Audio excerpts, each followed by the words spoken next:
Mga brothers, eto nga pala ang bagong kulay ng SYM Husky 150. Yan nga ang indigo blue at matte green. Aba mga brothers, balita ko limited lang daw ito kaya pagka nakakuha ka nito talaga namang kakaiba ka sa kalsada. Ang scooter na ito mga brothers ay merong top features na traction control, dual channel ABS, phone connectivity, USB charging port at naka-monoshock pa ang likurang suspension nito. Naka-smart key system na rin ito para walang hassle sa pag-i-start. Ang kagandahan, malaki rin ang kanyang fuel tank na umaabot ng 15 liters at kayang kumonsumo ng 40 km per liter in economical na takbuhan, no?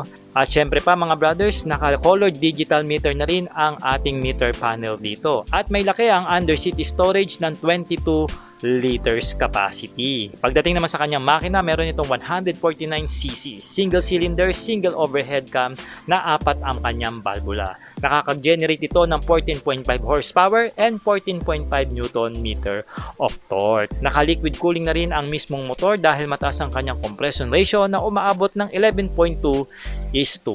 Napakaangas nga ng scooter na ito na merong robotic body design sa pagiging adventure scooter. Naka-LED na rin ang kanyang lighting system na magmula sa kanyang headlight, taillight, turn signal lights, and also ang kanyang daytime running lights.